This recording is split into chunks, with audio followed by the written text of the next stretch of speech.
Welcome and good morning, everyone. It's great to see you all here. My name is Kat McLaughlin and I'm the Chair of RUMA Agriculture, and I'll be chairing this webinar today, which is entitled A Celebration of the Targets Task Force Structure and What It Has Achieved over the Past Decade. Before we make a start, there's just a few bits of housekeeping to share. This webinar is being recorded and it will be published on the RUMA website in due course. Please, can I ask, unless you're a speaker, can you please mute your microphones and turn off your cameras for the duration of the webinar? Now, we have a lot to share today, which means that there won't be time for questions from the audience today. But if you do have any burning questions, please feel free to add them to the chat and we'll address these at a later date. Now, I'd like to now welcome and introduce our guests and share what's coming up in today's webinar. Chris Lloyd is up first. He's the RUMA Agriculture Secretary General and will be speaking shortly on the history of the TTF. We'll then hear directly from some of the TTF members representing some of the sectors that sit on this important industry group. Each will share some insights about their sector's work and achievements as part of the TTF. So we have Daniel Parker. He's the poultry vet on the TTF. TTF is the Target Task Force. That's just the shortened version of it. Daniel qualified from the University of Cambridge in 1983. Then he worked in mixed practice. And in 1996, he established Slate Hall Veterinary Practice, which provides diagnostic services to a range of UK poultry companies. In addition to clinical work, Daniel is veterinary advisor to the British Poultry Council, a member of the DEFRA core group for avian influenza, and lectures at the University of Cambridge School of Veterinary Sciences. We'll also have Alex Thomsett, who's a veterinary surgeon and a pig vet specialist, and she sits as a pig vet on the TTF. Alex devotes all of her time to pig health and production and was awarded the Royal College of Veterinary Surgeons Diploma in Pig Medicine in 2016. We also have Mark Jelly. He's the beef farmer rep on the TTF. Mark is a suckler beef farmer from Northamptonshire and takes all calves born on farm through to slaughter. The family farm also produces cereals and pulses for local markets. Mark sits on the AHDB Beef and Lamb Sector Council. He's chair of the RUMA Antibiotic Guardian Group and a farmer representative on the Veterinary Products Committee at the VMD. That's the Veterinary Medicines Directorate. He considers the health and welfare of the UK herd to be a key selling point for UK beef and lamb abroad and is keen to see this properly recognised. We will also welcome Kitty Healy. Kitty is Head of Surveillance Division and Head of Antimicrobial Resistance at the VMD. And Kitty will talk about the importance of the TTF and how its work feeds into the bigger infrastructure of work aligned to One Health.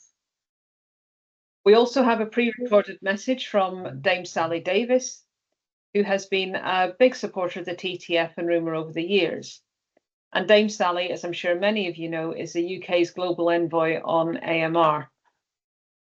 Finally, after we've listened to all the speakers, I will bring everyone back for a panel discussion session in which we will discuss a range of topics, not only reflecting on the journey of the TTF to date, but also looking ahead to the future opportunities and challenges.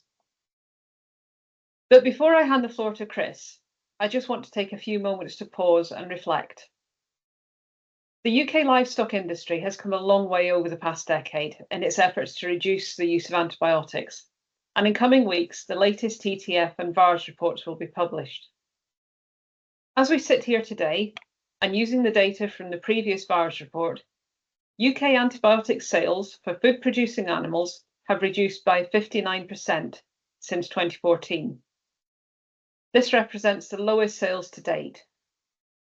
Meanwhile, sales of highest priority critically important antibiotics, the HPCIAs in food-producing animals, also remain at very low levels.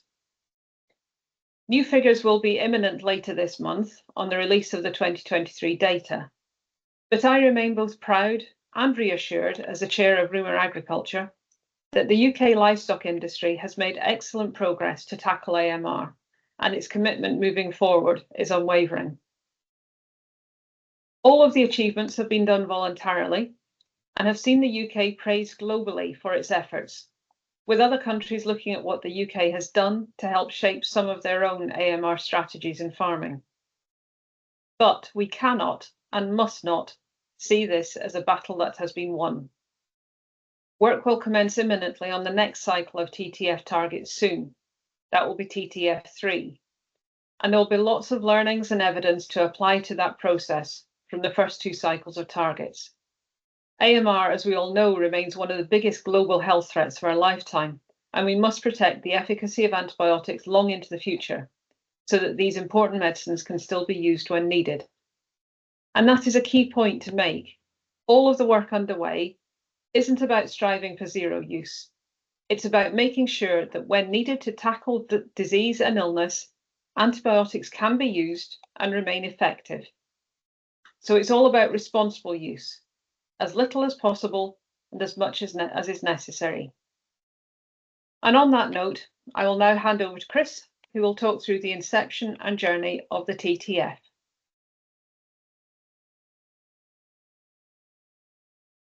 Morning, everyone. So I just wanted to kick off my presentation with, hold on, I'm just going to kick off my presentation with a quote, and I could have chosen any number of quotes from the internet, but this one's from Dame Sally Davies, who's been particularly associated with the AMR issue. And it basically warns us of the risk that if we get this wrong, that there are serious consequences further down the line.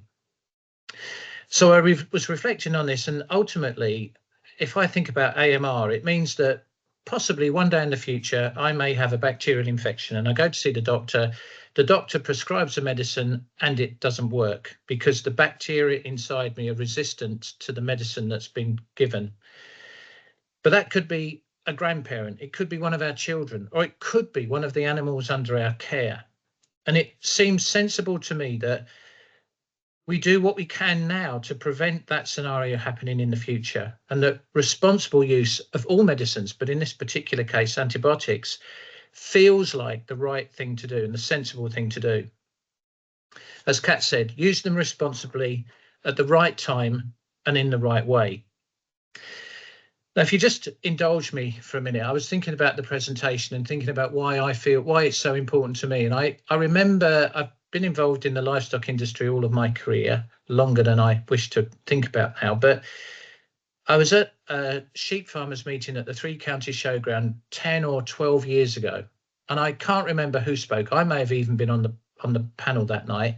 But the last speaker of the evening was a local sheep vet, somebody I've got a huge amount of respect for. And she was talking about the animals under her care and the farmers that she'd been working with, and the fact that she was prescribing some antibiotics and they weren't working. They had already started to fail in some of the animals that she was treating. And that message was the first time I'd heard that in any of the hundreds of meetings that I'd been to in my career. Yes, we'd talked about anthelmintic resistance, and to a lesser degree, some of the ectoparasites were developing resistance, mange and so on. But never before had I heard a vet or anybody tell me that antibiotics could potentially fail or not work on one of our farms. And it, as a farmer at the time, it really resonated with me.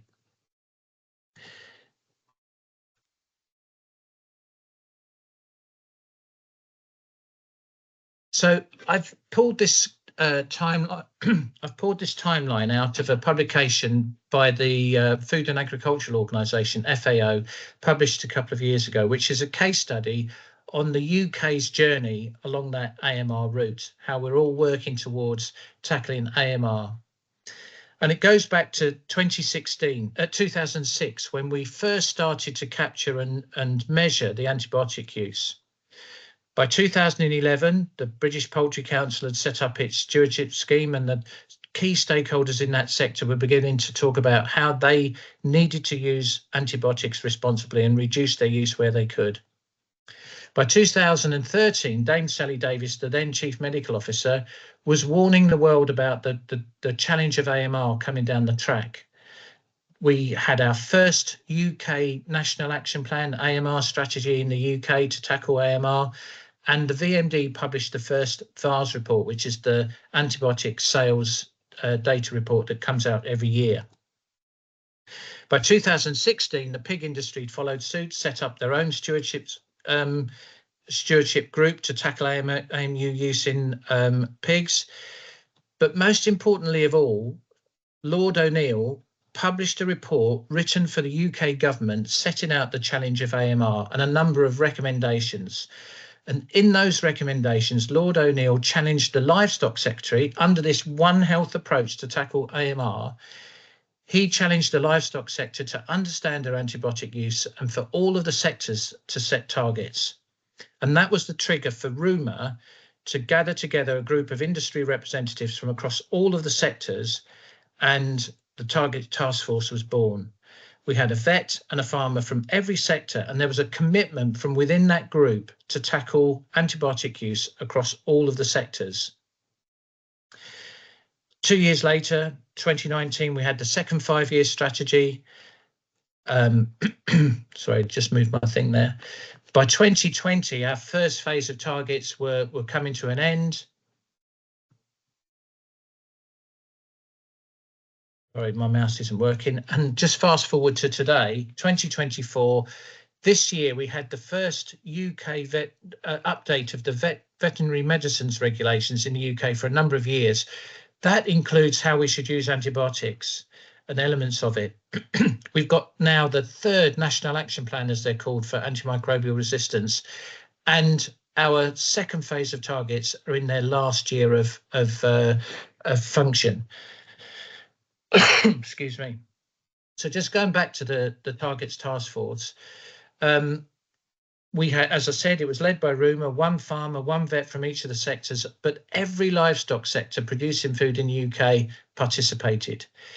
It was clear that all of the sectors were on a different part of the journey. The poultry industry was up in front, ahead. They'd been doing this for a number of years. The pig industry had joined on board. And some of the other sectors, it was a new subject. As I was explaining about my experience at the 3 counties, we weren't talking about antimicrobial resistance at all. So, but it brought everybody together, and there was definitely a feeling that we all needed to step up and do something. And that's where the targets were developed. They were acknowledged by the government and the VMD as challenging targets for the industry to work towards. But why should agriculture do anything? Well, I think it's important because it ensures the health of our animals. We have to protect and preserve the use of antibiotics, in our case in farm animals, even if we don't see the bigger picture. We have to learn the lessons from other medicines that we've used where we've overused them and we've developed resistance, and it creates problems for us. We need to be able to defend our responsible use of antibiotics from those that look in on our industry and want to challenge us or criticise us or use it as a stick to beat us. We have to be able to demonstrate that we're using these antibiotics responsibly.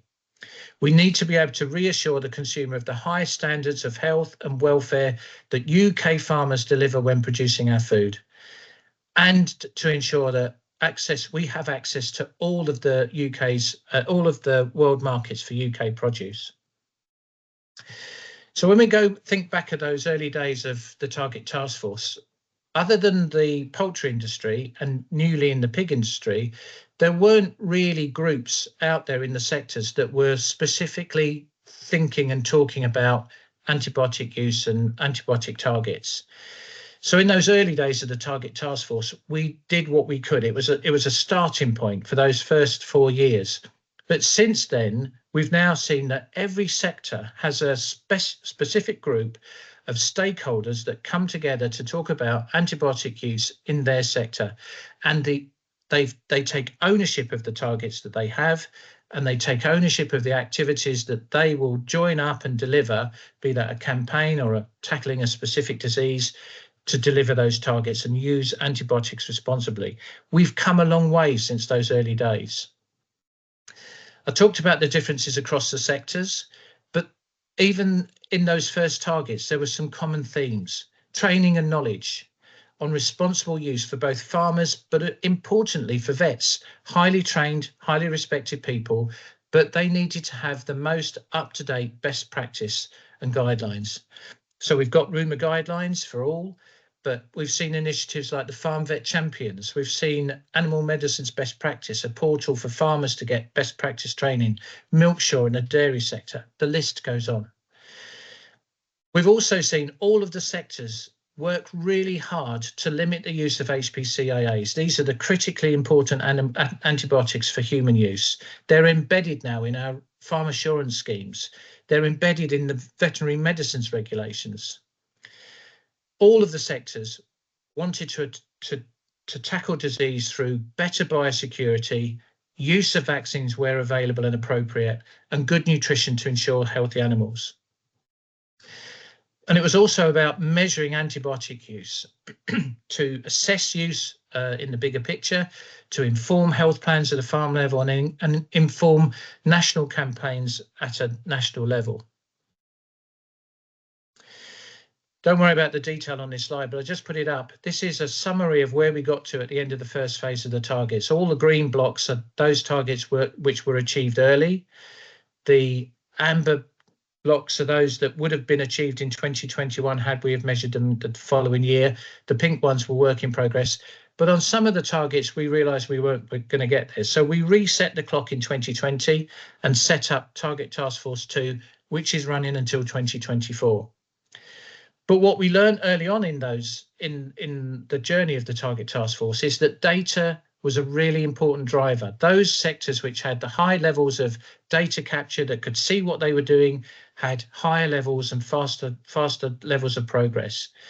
And those sectors that didn't have data had lower levels of progress or couldn't measure that progress at all. So in terms of lessons learned, the farmer and vet representatives in our Target Task Force were really important. In those early days, they gave us a contact with the stakeholders within the sectors. But as we've seen, we've now got sector groups, AMU groups, which have set up, which make that process of that two-way flow of information back to the sectors and back to the Target Task Force much easier. It was really crucial across whichever sector you're in, and I list out a number of acronyms there. Every sector's got them.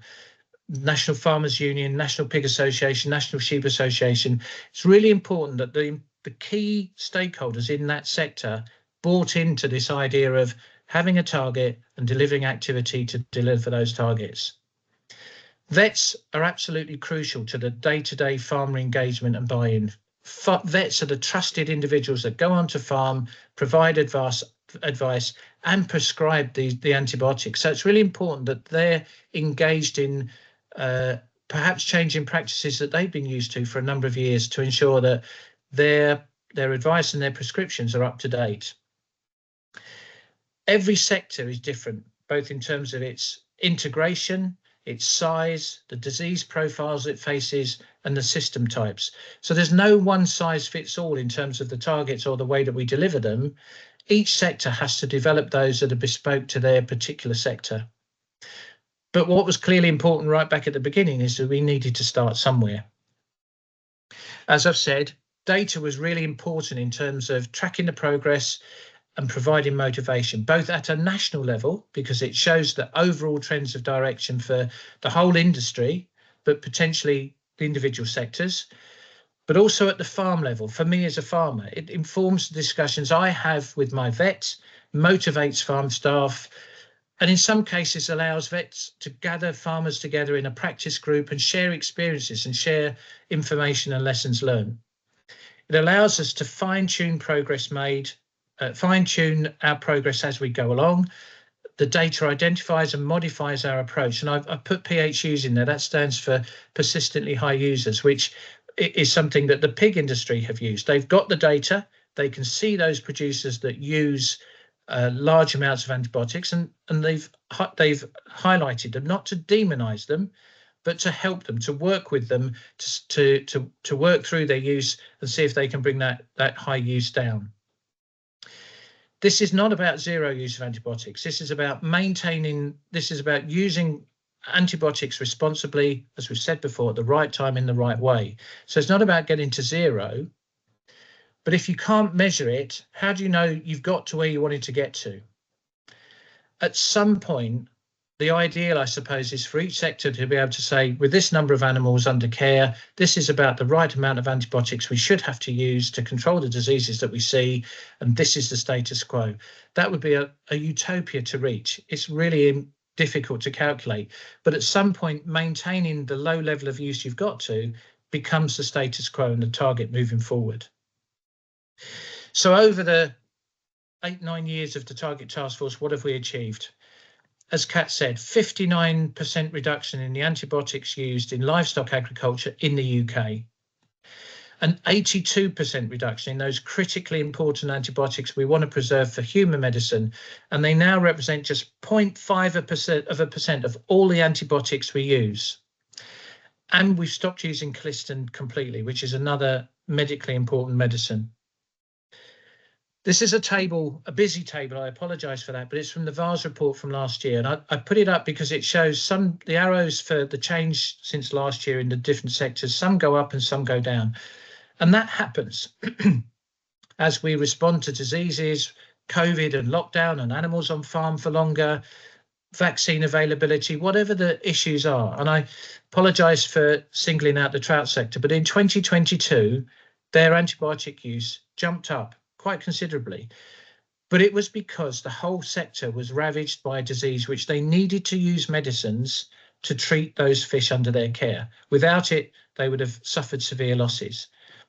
I'm pleased to say that fast forward 1 year, the data that we'll see in the VARS report in 2 weeks shows that the trout industry is back down again. It dealt with that blip, it dealt with that seasonal issue, and they're back on track. This slide again is from the VARS report. It basically just summarises that the susceptibility, in this case of E. coli, in poultry and pig surveillance, the susceptibility of the bacteria that are naturally in our animals is going up, so more likely to be killed by the antibiotics we use, and that the resistance is going down. So that can't be directly attributed to our reductions in use, but it's aligned with our reduction in use, reduction in resistance. I put this slide up not to say aren't we great? We've done much better than the human sector, but I'm team agriculture, so we have, by the way, yay. And I apologise, the data is not quite up to date with the figures I've given you. This is from the UK One Health report that came out in 2023. But it is difficult. We are trying to change ingrained practices about how we use medicines, and you can see on the medic side they've reduced their use by 18%. We far exceeded that with 59% reductions. I think that's something the UK livestock sectors can be genuinely proud of. It's not easy to do, and we've made a fantastic job. We now use just 26% of all the antibiotics used in the UK. So where are we now? We're coming to the end of Target Task Force 2, and over the course of the next 6 months, we'll be working with the sector representatives on our Target Task Force, and then back to all of those groups that now exist within the sectors to talk about where we go from here. As Kat said, we can't rest on our laurels. We've made fantastic progress, but there is more to come, and that will play out through Target Task Force 3. Thank you very much. Thank you, Chris. I think that's a very helpful reminder of the creation and journey of the TTF. Could I just remind people of the house rules before we start in with the speakers? Please keep your speakers on mute, and unless you're actually on the panel, please can you put your cameras off? Thank you. So I'd now like to bring in our first TTF member speaker. It's Daniel Parker, the poultry vet representative on the TTF. Daniel, over to you, please. Okay, thanks very much, Kat. Thanks very much for the introduction. So I'd like to really talk about the story of the poultry meat sector, and this is the meat sector. It's not the egg sector. We're a separate sector. And this infographic basically illustrates our journeys. And to go back, actually, before we actually started the British Poultry Council Antibiotic Stewardship Group, in the late noughties, our sector was, to be fair, fairly heavily criticized by NGOs and media for our production systems. And with increasing interest in antimicrobial resistance, the implication was that, again, our sector was a major user. This wasn't assisted by the data that was published from the Veterinary Medicines Directorate in terms of the overall usage of antibiotics, because they couldn't really analyse exactly where the antibiotics were being used. So the British Poultry Council decided we'd set up an antibiotic stewardship group, and we'd look to collect data. And the reason we collect data is if you can't measure it, you can't affect it. That's well recognised. And so we needed to get data on exactly how much antibiotic was being used. And we started back in 2010-11. The data, to be honest with you, initially was not easy to collect, and it was challenging. We had no system to do it. We had set up a system to collect the data. And I've got to thank, obviously, the companies and also the vets for actually pulling that data together, and we gradually managed to get data from all of our members through the next few years. In addition to that, we made a number of commitments because at that time, extended spectrum beta-lactamase E. coli's were coming into the media, be seen in the media. And again, these were being found in poultry meat and also in humans. And because at the time, the systems for actually assessing those was not very good, the genomics, etc. The assumption was that, again, it was poultry meat that was causing it. And we know that cephalosporins were fairly important in driving ESBL development. So we made the commitment to stop using to stop using cephalosporins in our poultry production systems. In addition, obviously, there were the highly critically important antibiotics. And again, a commitment was made to look to reduce the use of those highly important antibiotics like fluoroquinolones and macrolides. And that was ingrained within the British Poultry Council stewardship group. So we collected the data over a number of years. We needed to validate the data, make sure it was correct. And we took the decision in 2016 that we needed to go public with this data. We'd got the data. We knew what we were using. We knew what was being published, and we knew what was being published by government was actually incorrect in the actual usage in the industry. So we decided to go public with our data. To be fair, the industry were hesitant about it. The reason they were hesitant about it is because they felt that still, the usage was fairly high, and they didn't want the criticism. But we made the decision to do, and I think it was the right decision. Actually, be open and honest about what we were using. So we published our figures in 2016, shared those with government, and basically demonstrated that actually we weren't using as much antibiotics as industry as government expected that time. Now, in addition to that, in 2016, the MCR1 gene, which was responsible for colicin resistance, was identified and paper was published on data from China.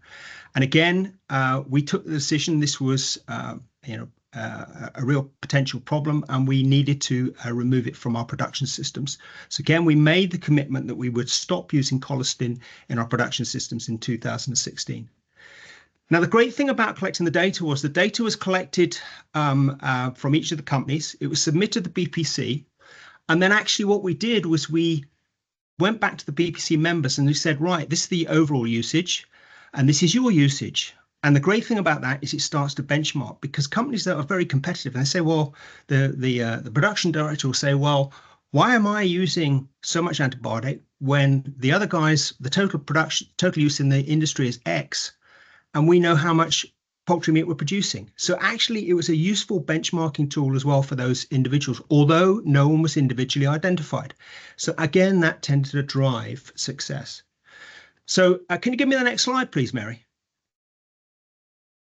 So this is the journey showing our usage from 2012 to 2023. And in the first few years, we made massive strides in terms of reducing antibiotics.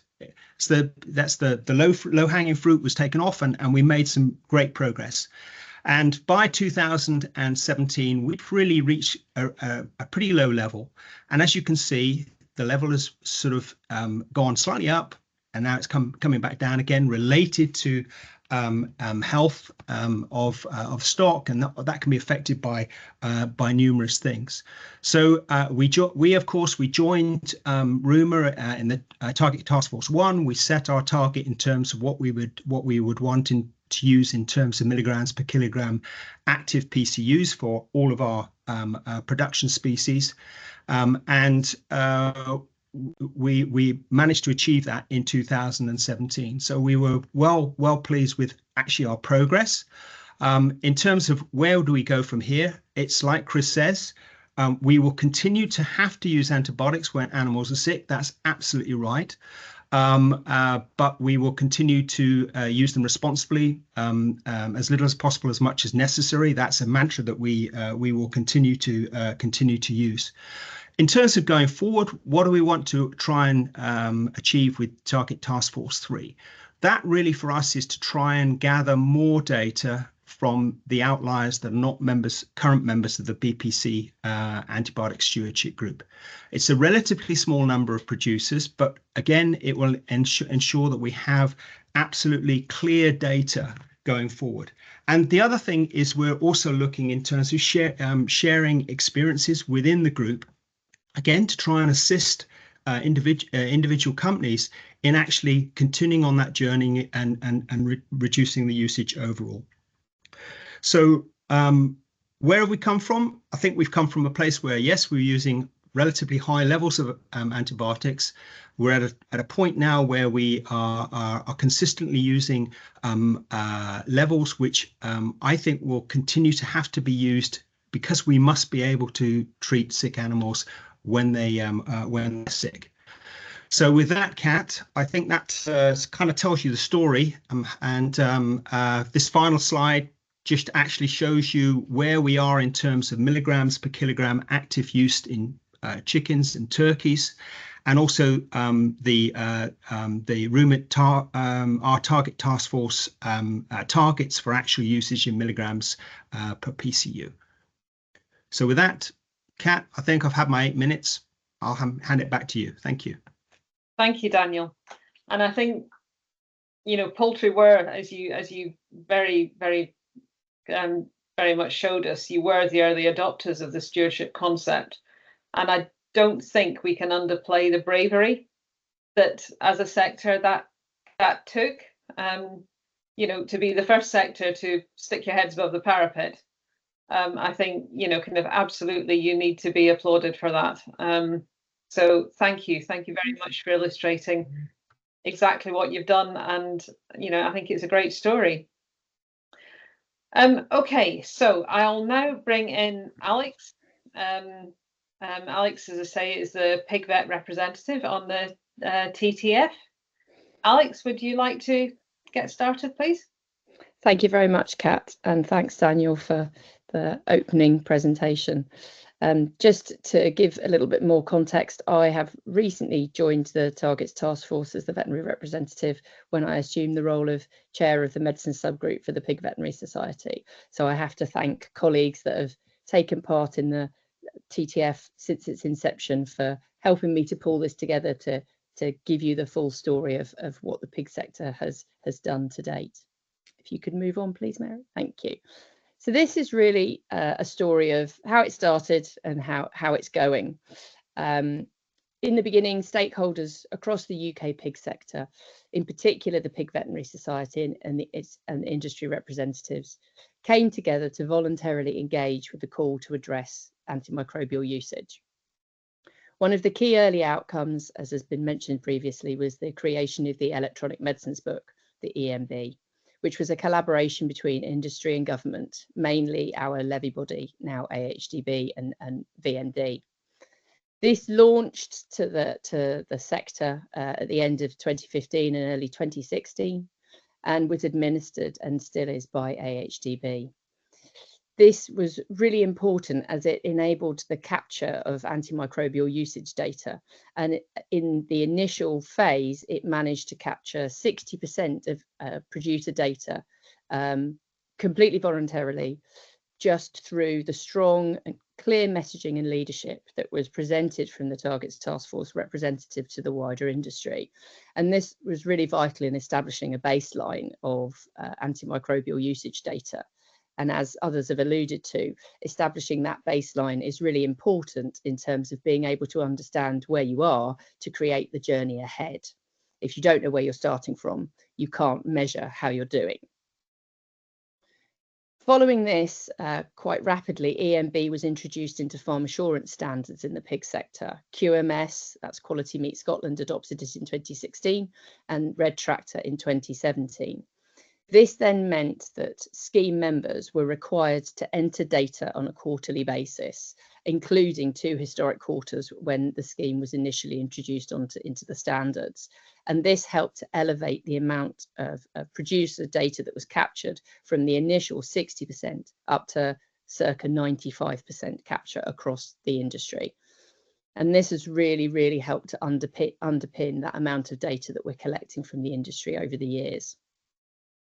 This was a real widespread engagement from producers with EMB, and it's really helped us as a sector to track the performance over time and view this alongside influencing factors such as changes in health or disease challenge, the impact of environment and climate, and also economic pressures on the sector, which of course have a huge influence on the speed of which change can be enacted when you're asking producers to engage voluntarily and make changes accordingly. Early on in our TTF journey, the pig sector had access to an abattoir monitoring scheme, the British Pig Health Scheme. And this was really valuable in helping to understand disease challenges across the sector and how that related to antimicrobial usage that was collated from EMB. TTF2 identified BPHS as a key non-numerical target, but unfortunately, in the end of 2022, the funding for this scheme was withdrawn, and it came to an end in 2023. And this does leave some of a gap in disease monitoring across England and Wales. It's not exclusively, as we have other mechanisms of monitoring and doing disease surveillance, but it was an important target that had been identified. Wholesome Pig Scotland still provides a scheme to Scottish producers and are still monitoring disease in an equivalent scheme. At the start of the TTF journey for the pig sector, there were 6 key challenges that were identified that may potentially undermine reductions and present long-term constraints to the antimicrobial usage targets within the pig sector. These were the ban on therapeutic zinc oxide in feed, new or emerging diseases, rapid decline in in-feed medication usage, vaccine and antibiotic availability, and the potential impacts of Brexit, particularly in the context of availability of medicines, for example. To a certain extent, all of these have in some way come to fruition. We've seen the introduction of the zinc oxide ban. There have been significant disease challenges that we've encountered, particularly with porcine reproductive and respiratory syndrome virus and swine dysentery in recent years, and there are continuing challenges with vaccine availability. And we will see forthcoming challenges with the influences of Brexit, particularly in Northern Ireland going forward.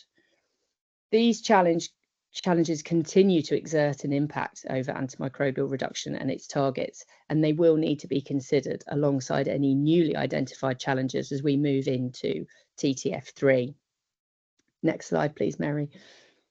So as we look to the future, the stakeholders from the pig industry voluntarily engaged at the start of this process in the need to tackle antimicrobial usage, and they remain committed to do so and committed to the TTF programme and the responsible use of antimicrobials. We also follow the mantra as much as is necessary, but as little as possible, in order to continue to address treating sick animals and maintaining their health and welfare. At the start of the TTF process, the challenge was laid out to the pig industry to develop ambitious but achievable targets in the context of reduction of antimicrobial usage, whilst not compromising that very important animal health and welfare. As we look forward to TTF3, we'll need to review our current achievements and identify new challenges and continue to look to that ambitious and achievable target setting that we saw in TTF and TTF2.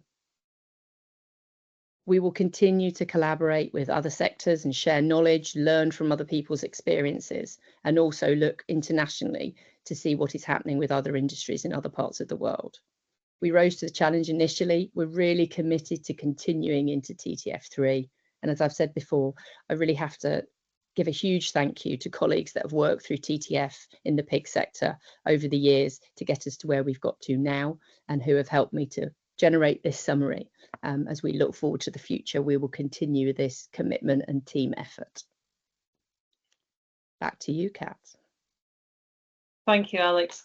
And I think this story is very much about the collecting data and e-medicine, but it also as well highlights to me that through what you've said about the pig sector and what we see with some of the other sectors, it's quite a complicated picture. There's always a lot going on in the external world that does kind of impact completely on the kind of responsible use and antibiotic targets. And I think that's really important point that you made in your presentation. So thank you.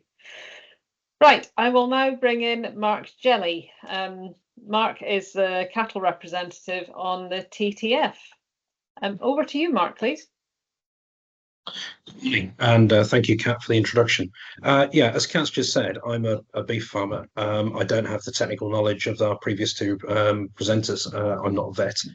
However, I think that my role at RUMA as chair of the Cattle Antibiotic Guardian Group and being a farmer is actually more representative of my sector and the challenges we have than necessarily having a vet sitting here talking to you today. We're a sector which joined the AMR journey quite a lot later than many others. And we've got challenges which other sectors don't encounter. The scale of the sector is probably the biggest issue that we have. We have everything from small hobby herds, if you like, if that isn't an insulting term, of a couple of animals, a couple of sheep, through to large scale producers running herds of significant size, flocks of significant size, excuse me. There's also many challenges with geography and climatic conditions and other factors which create a very uneven distribution of both farmers and types of flocks and herds that we're encountering. Our challenge has been to galvanise this very large number of individual producers where antibiotic use is not seen as a significant part of their day-to-day working practice, to collect data and to prove that this low use, which we believe exists, is actually as low as we think, to enhance our reputation and to genuinely demonstrate to people that we are using antibiotics responsibly. We realised early on that collecting farm level data from farmers, as in the pig sector, would be almost impossible to go up the drive and collect it on farm due to the sheer number of producers involved. We're talking here of tens of thousands of producers. And we know that medicine use recording is compulsory on farm, but data collection would often encounter things like paper records, for example. This is very difficult to both interrogate and digitize, but also to cross-reference to the age of the animals involved. Within the beef and the dairy sector, for example, the part of the metric to measure antibiotic use is based around how heavy the animal was at the time to give you a milligrams per kilogram of use. Animals that vary in age and weight from perhaps 40 kilos at birth right the way through to potentially 700-800 kilos. Obviously, there are significant differences in both the timing of use and also the milligrams per kilogram used in these scenarios. So this is important because ruminant sector antibiotic use metrics are harder to work with than those in many other sectors. We need to understand both the age and the weight of the individual animals involved. We also need to know the time for treatment, and this often means cross-referencing with government systems such as the British Cattle Movement Service as well to create the metrics. All of this done at farm level is really challenging. It's possible, we've done it on our own farm, but it really does require a computer database which is well linked to BCMS and a very engaged software provider who is prepared to work with you to ensure that the metrics can be produced. This brought the discussion round within the sectors to whether we should be looking at vet sales data of antibiotics versus on-farm use of antibiotics instead. Now, vet sales data isn't the most favourable measurement for farmers. It is the maximum amount that has been dispensed rather than necessarily the amount that's being used on farm. But it is more accessible for data collection. It has its challenges as well, unfortunately. The VMD, for example, knows the quantities of the medicines that are sold in the UK to treat sheep, beef, cows and dairy, for example, but these are often multi-species antibiotics. Therefore, actually saying where they have gone purely from sales data is difficult. The granularity that we need within the sectors, therefore, to collect this data wasn't easily available. The industry response has been the creation of Medicine Hub, which has been done by AHDB. We used the experience and expertise developed at AHDB when they created the e-medicine book for pigs to build Medicine Hub. And this has allowed the levy body to act as a collator of data from farmers and vets, but also to bring in siloed data that's held by processor groups, for example. The submission of the data is voluntary, and setting targets for data collection at the start of TTF2 was really stepping into the unknown for all of us. But the Targets Task Force group that set the targets, made up of representatives, both farmers like myself, vets, right the way through to processors, and many other bodies alongside, felt that we needed challenging targets to push the sector forward as quickly as we could do so. To motivate participation and build understanding of antibiotic use is really important for our reputation. However, it is very difficult to do on a farm level. It's easy to get hung up purely on this data and the milligrams per kilogram figure that we produce. However, there's lots of other work taking place as well. For example, the increase in an improvement in farmer and vet relationships is a key part of the response to this data collection. We need to be able to get vets on farm more often. We need to get vets talking to farmers more consistently, not just firefighting when there are problems occurring on farm. And an important part of this has become the DEFRA pathway. The hope in the longer term is that as people engage with the DEFRA pathway, that we will actually build further on the vet relationships. To date, quite often, as I've already mentioned, the farmer and vet have seen each other as a client and a firefighter. And that has been a bit of a challenging situation in terms of creating conversations around vaccination programs, around alternatives to pure antibiotic treatment. Longer term, we hope, as we build these relationships, that we will be able to pull more and more data into Medicine Hub, and that we will be able to continue to demonstrate that we are using antibiotics responsibly. We do have challenges within the sheep sector, for example, which isn't my sector, but we see the same problems in cattle to some extent. We have quite severe issues with vaccine supply. The vaccine supply issue is a real challenge for the sectors because inevitably, if the vaccines are not available and farmers want to use them, there is the potential for increased antibiotic use off the back of that unavailability. In terms of where the sectors go in the future, we are confident that we can build a larger data set. The challenge around interpreting that data set remains, but in the longer term, I'm hopeful that we can get to a point where we can not only demonstrate responsible use, but we can also bring in a much more cohesive relationship between vets and farmers. Kat, I think that I'm about done with my presentation if you want to move to the Q&A. Thank you. Thank you, Mark. And I think having sat with you for many hours over the years talking about this, I think I have to emphasize and highlight the huge effort that I know your sector has put into collating data across the ruminant sectors. It's not easy. I think kind of you've explained some of the challenges that you have. So thank you very much, Mark. Okay, so it has been great to hear directly from some of the TTF group today, and I hope that all of the audience members have now got a good insight into the work that's been underway. What you've heard is just 3 sectors. The efforts are being replicated across all of the food production sectors. So I would now, though, like to move on and bring in Kitty Healy from the VMD. Kitty is head of antimicrobial resistance and the head of the surveillance division in the VMD. And I think, Kitty, you're going to be providing the all-important view on how the work of the TTF is feeding into a much bigger One Health infrastructure. Kitty, are you ready? I think so. Can you tell me if you can see my slides? I don't think they're in presenter. No, you need to go into presenter mode. That's it. Thank you, Kitty. You got it? Yep. Great.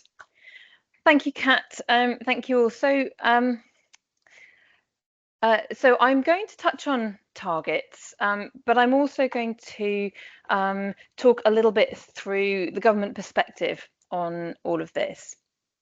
And so I'm going to talk through some of the things that have happened this year, very notably the publication of the new National Action Plan, the new 5-year National Action Plan for AMR, some elements of relating to AMR from the veterinary medicines regulations, which were updated earlier this year, and also come back to the importance of data, which is something I've been really delighted has been a theme that people have been coming back to in the presentations. It's also been a really nice kind of nice to take the time to listen again and focus in on some of those sector journeys, because it's really been quite a ride for all of us who've been involved in this, and I think that it's a really good opportunity to come back and take stock.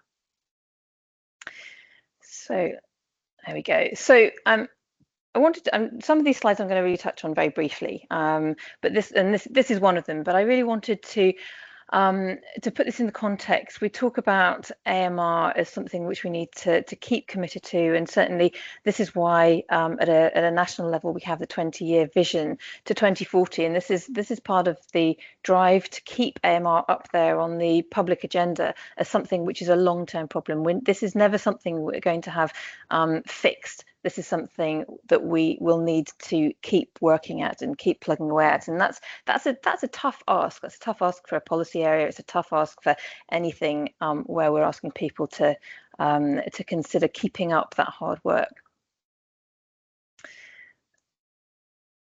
And this is the new National Action Plan. It runs from 2024 to 2029. It was published in May this year, and it represents a government publication, but a government publication which has been contributed to from stakeholders, general public, experts. There was a lot of consultation during this, and so this is your words as well as our words, and certainly the implementation of the National Action Plan has to be the whole of society, otherwise it will not work. I know I'm preaching to the converted here. You know that we can't do this without you, and the action plan recognises it. It's I mentioned that it was UK wide. It's also One Health. It's very long. It's very complex. Which can make it difficult to navigate and use sometimes perhaps as a it's not really a handbook, but it hopefully recognises the as I say, the complexity and breadth of the things that need to be done, and it encompasses, I think, the aspiration, the ambition, and also some concrete targets which you'll find within there. Now, you may have noticed, as I'm sure you've all read it, that some of the concrete numerical targets in there are actually to do with human health, and we don't have concrete numerical targets in there to do with animal health. And that is because in the past we have government and the TTF have agreed on the level of ambition, by which I mean our level of ambition on the targets has been a good match. And so we have rolled into the National Action Plan the targets which have been set by the Targets Task Force. And for me, that's the best way of doing things. But of course, it does rely on a match for ambition. So I'm really looking forward to seeing that again in the next lot of targets, and look forward to seeing how those are crafted. There are lots of things which haven't changed dramatically between the last National Action Plan and this National Action Plan, which I actually find reassuring, because ultimately what we need to do to tackle AMR has not changed at the highest level. So we're talking about reducing the need for antibiotics, reducing the unintentional exposure to antibiotics, I'm using them interchangeably, optimizing the use. And in those two top two horizontally, those two boxes, you see outcomes there which are 1 to 5. So looking at infection prevention and management, public engagement and education, strengthened surveillance, antimicrobial stewardship and disposal and AMR workforce. And I've heard all of those touched on this morning already, and I see them in the targets and that we've had previously, and in the work that we all do. And I think that remains the key focus. It's just that these things evolve as we do, and evolve as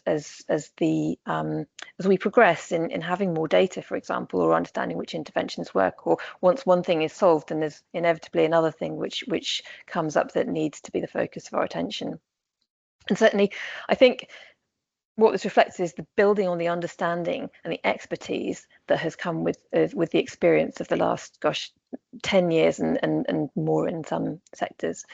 It doesn't mean that innovation and influence and AMR diplomacy are not relevant, but I think that the focus in the conversation we're having this morning is in those top two horizontal boxes. I've also added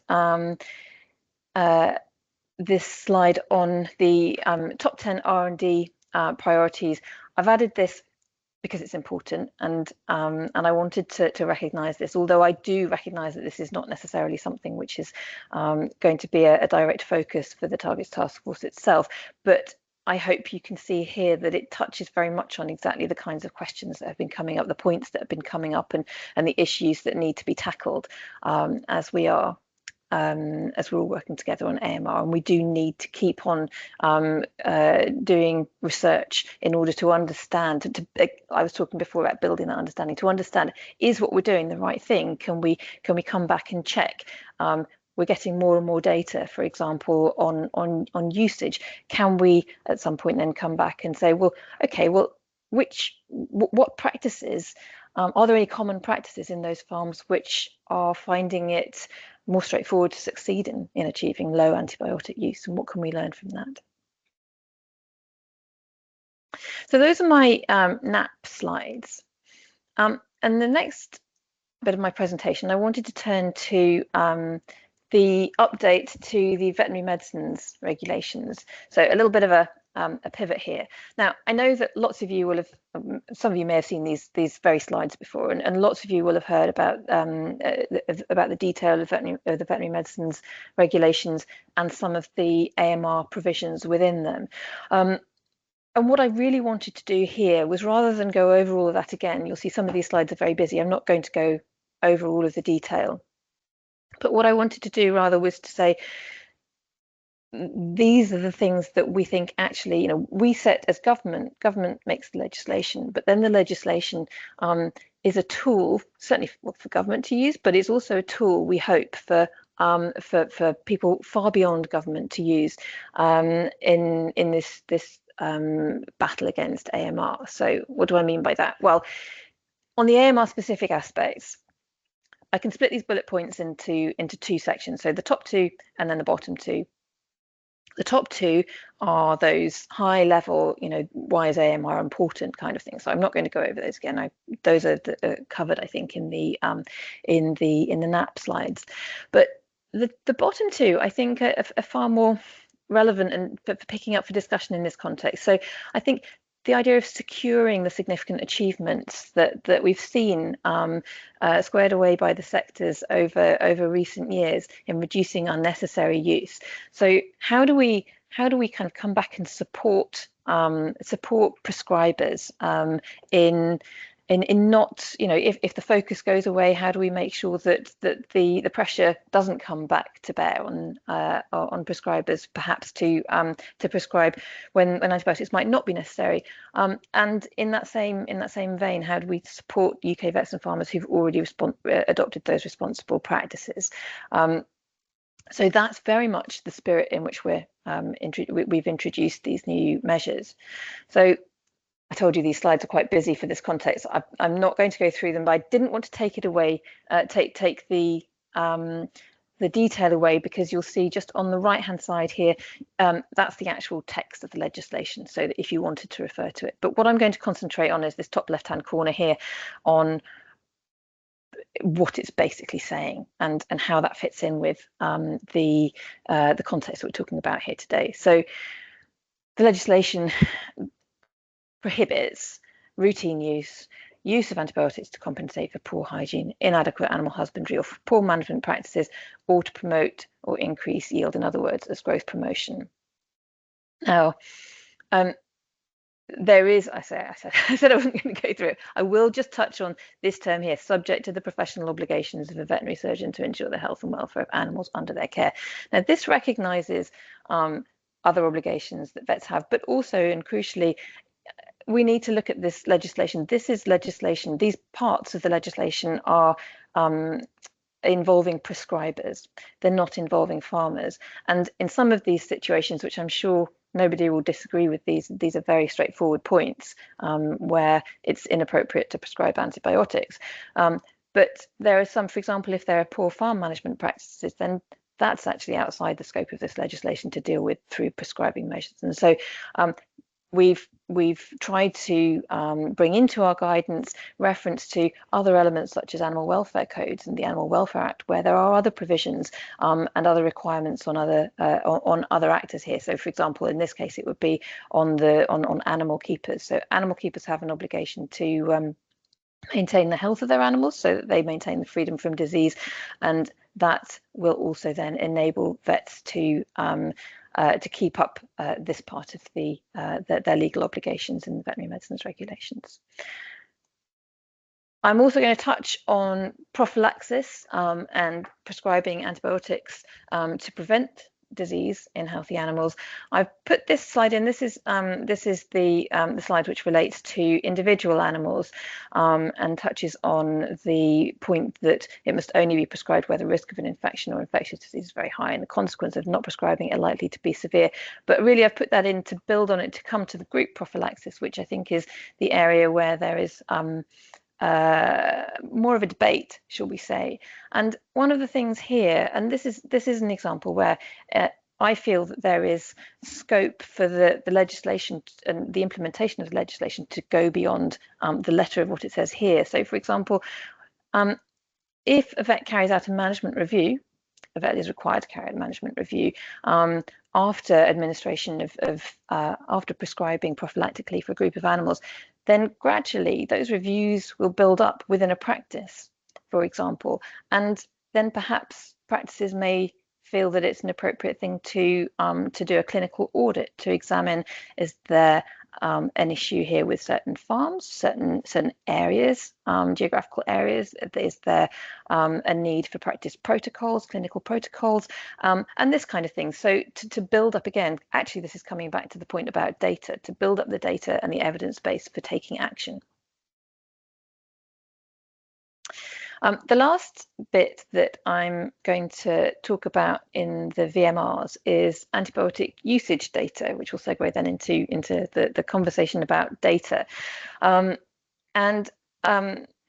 I'm sure many people on this webinar are familiar with this provision in the VMRs. So usage data collection does remain voluntary, and we've seen some really huge successes, as we've heard already this morning. From that voluntary approach. But we've also heard, I mean, Mark was just talking about actually that the challenges are different in all the different sectors, and in some sectors the voluntary approach has over the same period of time proved much more tricky to pull off successfully. We recognise that we introduced a provision which allows the government to require the reporting of data, should that be necessary. Now, that isn't something which we have done at the moment, hence the very clear bullet point here, it remains voluntary, but it is something which exists in that legislation, and there have definitely been some discussions around that, it's something which we are planning to conduct further engagement with the sectors on to better understand the pros and the cons, the challenges, the desires, and take stock before making any further judgments on that. Again, I refer you back to the points about the legislation is here to support and to support actions towards mitigating the risk of AMR and to help rather than to hinder. Okay, all right. I am coming close to the end of my presentation. I think I have one more slide after this one. So data. So data is hugely important. I was scribbling down nuggets of wisdom earlier, and I think, Daniel, you said if you want to affect it, you need to measure it. Alex was talking about data being used to measure performance over time, and actually it's not just relevant to antimicrobial use data and antimicrobial resistance data, because again, Alex made the point about the data for welfare metrics, which sadly is not available in the same way as it was previously. But actually, it's really important because data on usage and data on resistance is something that should be seen in context of everything else, whether you're looking at welfare metrics, disease prevalence, whether you're looking at changes on farmers that changed, made a change to antibiotic use. You know, all of these things are interrelated: productivity, mortality rates, and all of this collectively can help us to understand the bigger picture. Again, referring back to the complexity of not just AMR, but the wider picture. Data is what's given us a huge cause to celebrate the successes of various sectors. It's demonstrated the difference that the activities and the targets of Targets Task Forces have made to the fight against AMR, and it's also what has helped us to take an objective look. If we resistance that arises, so we spot a resistance that makes us say, actually, this is concerning. Again, I think Daniel mentioned colistin resistance. So if we have a resistance like that arises, then we can take a look and say, actually, okay, is there anything more that can be done to mitigate this risk? And actually, then if we look at the usage data and we see everything is being done already that can be done, then that gives us confidence in knowing that we're already doing as much as we can to mitigate the risk of that. But every time an antibiotic is used, resistance is promoted, which is why we are still so committed to reducing unnecessary use. That's what we tend to say. I mean, it's the same thing as much as necessary as little as possible. You say it the other way around. And I guess the other thing is that, you know, we talk in the team about, we've been talking about this a lot actually in some of the international contexts. We talk about doing a thing and then measuring it. Again, I'm paraphrasing what Daniel said earlier, but in a sense, that's what a target is. We need to think about evidence-based targets and then understanding through surveillance, through data, whether or not or how well we're meeting those, and then is that having the effect that's needed? And so that is straightforwardly for me the value of targets in moving the dial forwards and understanding the challenges that we're dealing with. I am obviously looking very much forward to the VARS report that's going to be published later this month, but I also wanted to take the opportunity very briefly to look ahead to the new European antibiotic sales and use report, which is also going to be coming out in the new year. I think it will be published by the 31st of March next year. It will include data for use of antibiotics in pigs, poultry and cattle for at least some of the European countries using new metrics. And we are hoping to be able to publish an annex for our UK VARS data using those metrics to continue the theme of regional harmonisation of surveillance data, which we have always subscribed to. So that is something to be aware of coming up in the new year. And then closing thoughts. I wanted to bring it back to what are we trying to do? What are the big things that actually we're trying to do with all of this? You'll see if you have eagle eyes that reduce need, optimize use, reduce unnecessary exposure, and invest in innovation, tie back to the high level objectives in the National Action Plan. And for me, I find it helpful to separate these out into animal health, which is perhaps maybe self-interest in our area, and One Health, which is a little bit more altruism, but not entirely. So absolutely, we want to maintain the efficacy and availability of medicines, and we want to maintain and develop our surveillance so that we can check whether what we're doing is actually doing that. And then on One Health, of course, we want to mitigate the risk of AMR from animals to others. But the flip side of that coin is we also want to be able to rely on others to mitigate the risk of AMR coming from their sectors to animals. And on that note, I will close and stop sharing. And I think I might have gone over time. So thank you for bearing with me, Kat.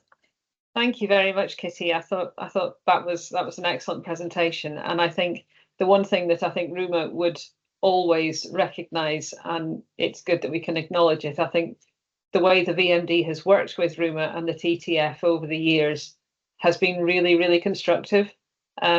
So I just want to thank you as the VMD and personally for being such a useful, critical friend to the industry. I genuinely don't think we could have done it if we hadn't had the level of involvement and engagement that the VMD has given us, and the trust that you have given to the industry as well. I think over the years, I think that's been hugely important. So thank you. Okay, so we now have a pre-recorded message to share from Dame Sally Davis. As I said earlier, Dame Sally has been a very keen supporter of RUMA and has been watching to see what we do over the years. Unfortunately, she was unable to dial in live today, but she was keen to share some thoughts aligned to today's discussion. So can we have Dame Sally's pre-record, please, Mary?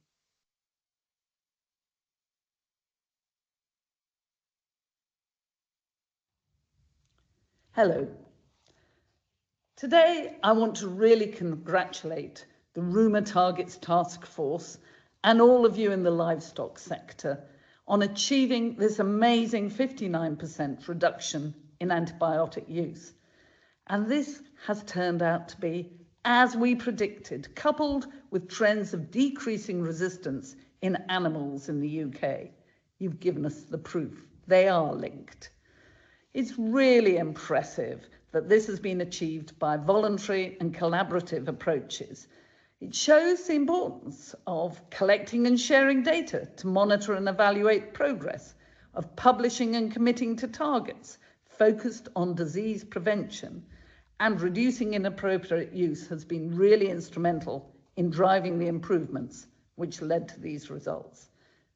In September, I led our UK delegation to the UN high-level meeting on AMR, along with the Foreign Secretary, who was really proud to showcase to the world the importance we all place on partnerships, collaboration, and of course, bold solutions like yours. Our chief vet was there and was able to demonstrate the UK's strengths in animal health and share lessons learned that can be applied internationally. I'm truly proud of the ambitious and action-focused political declaration that's now been adopted by member states. And this declaration addresses all sectors, although, of course, I would have liked more, particularly in the animal sector.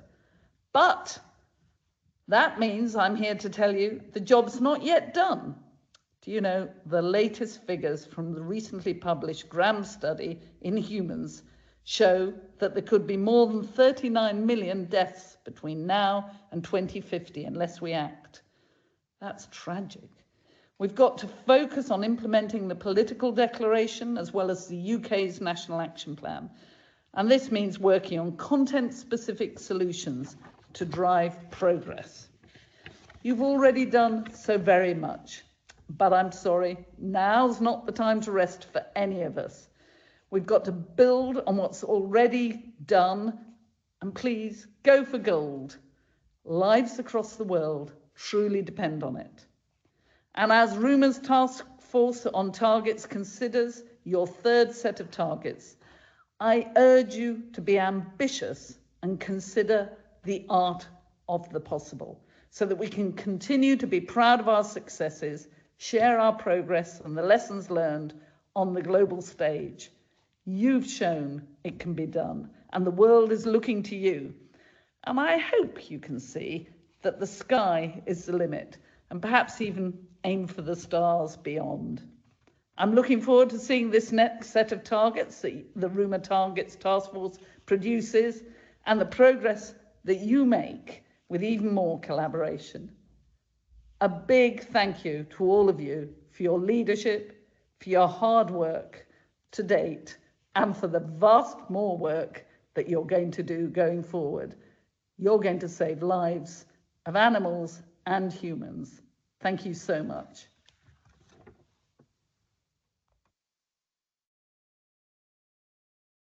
Well, huge thanks to Dame Sally for taking the time to record that message for the webinar today. I think the challenge has been set very squarely by her as well. She is a hugely inspiring lady, and I think having her her support, and again, her as a critical friend, I think is very useful to us. So what we're going to do now is basically all the panelists have come back on their videos, and we're just going to spend the last, what have we got, 10 minutes, 5-10 minutes, just on a bit of a fireside chat, just to sum up. So we have learned an awful lot from TTF1 and TTF2 about the importance of data. I think we've seen from the presentations what it can do, and I think Kitty very much kind of highlighted the benefits of good data collection from the industry that the VMD gather and gain. I'm just wondering from the TTF members, so Daniel, Alex, Mark, Kitty included in her presentation the slide where talking about the VMR, which included the power for government to make antibiotic data collection mandatory. And I was just wondering how that would be viewed, do you think, across the sectors? And I know you can only speak for your own sector, and there are a lot of other sectors as well, but I'm just wondering kind of if we can explore that that point a little bit. Who would like to kick off? I'm quite happy to go first, Kat. That's fine. I don't think the poultry meat sector would be concerned in the slightest if it was mandatory. I think we've demonstrated what we've done voluntarily. There are the hard to reach that we can't reach in our own stewardship group. However, one of the big things with this is who owns the data. And one of the benefits I think we had in terms of getting ahead of the curve and getting the data first was we understood what was going on with our data actually before we published it. And that was a real benefit for us. So I can see why government might want to do it. But if the industry is given the tools to help them collect it themselves, then it's better to leave it voluntarily. Thanks. Thank you. Mark, Alex? I'm happy to come in. I think the pig sector would have similar thoughts to what Daniel's just expressed. We've had such a good response and widespread buy-in on a voluntary level.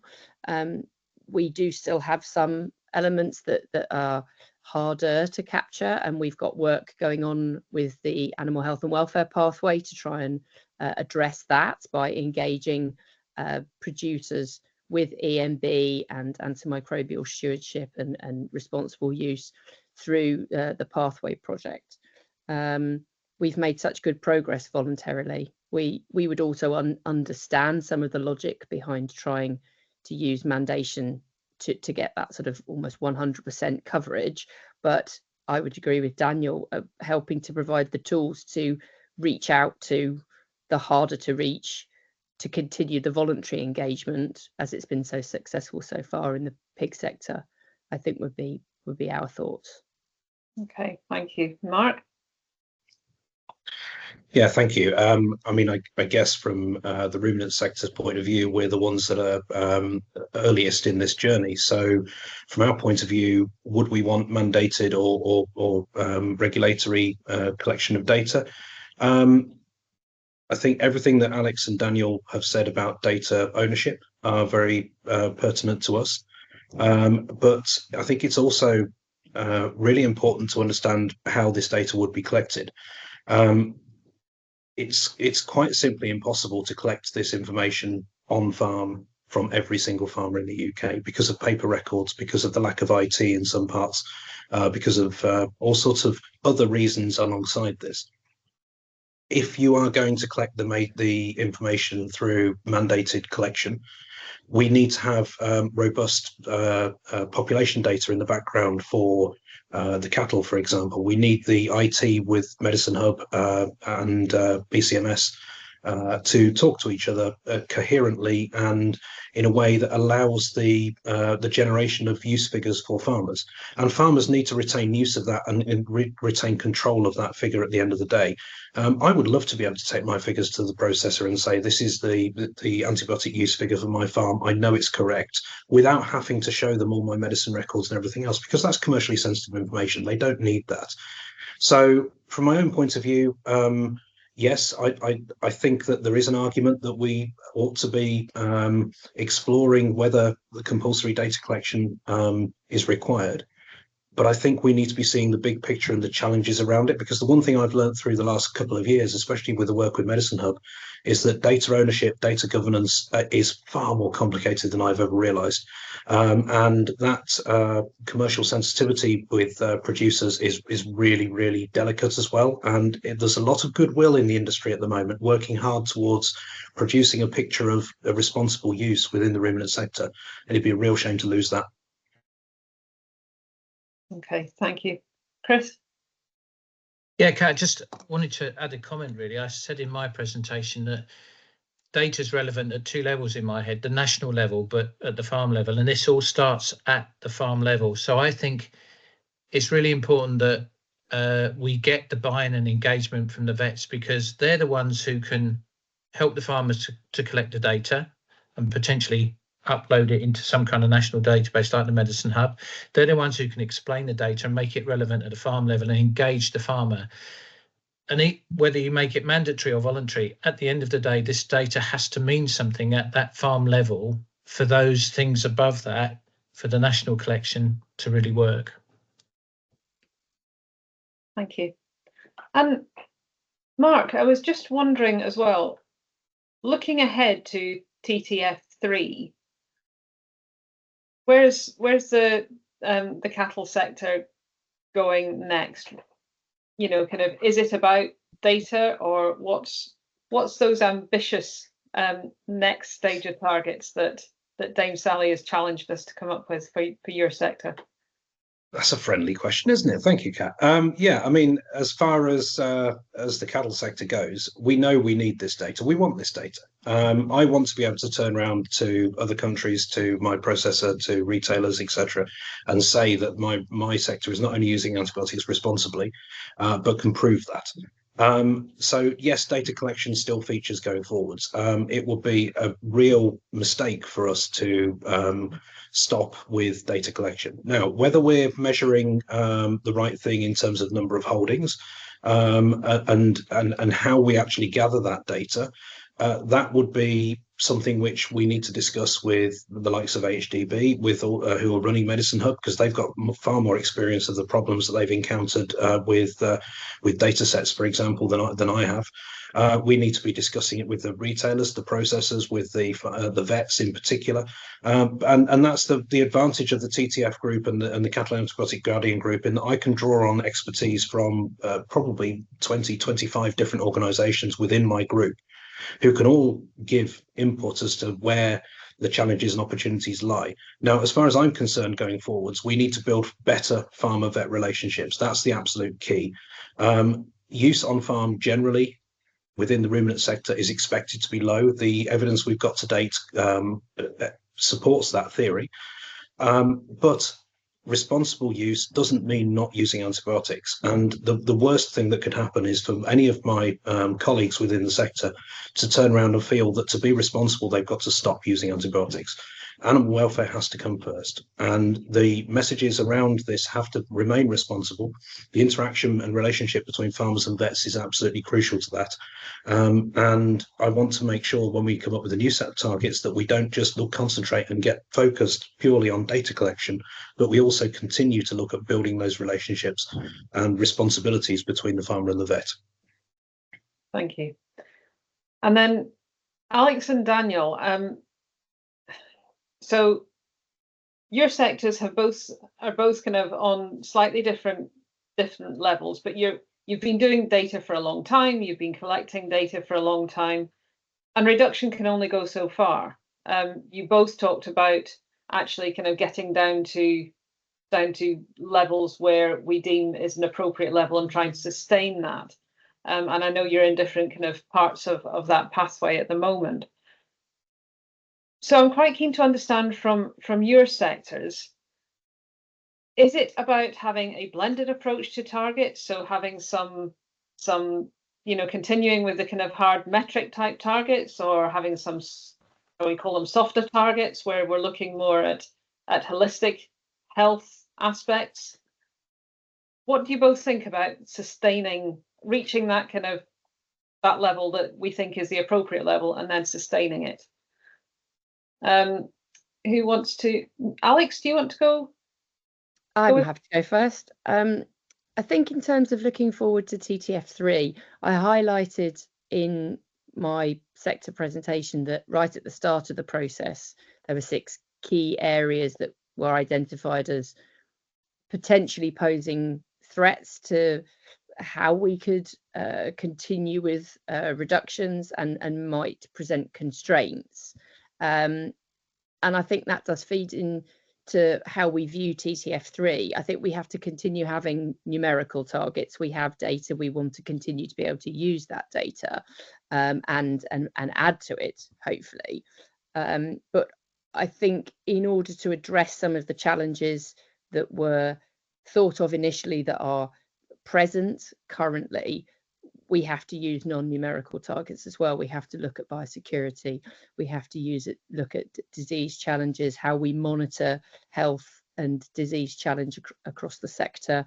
I think vaccine availability and overall medicines availability is an important one.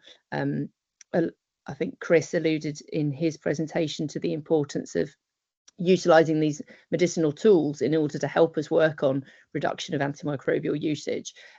So looking to those which form more of a non-numerical side of the targets is quite important, because they're not mutually exclusive. If you have numerical targets, there are non-numerical factors that feed into those in order to be able to measure and continue to drive through into that sort of next phase of TTF.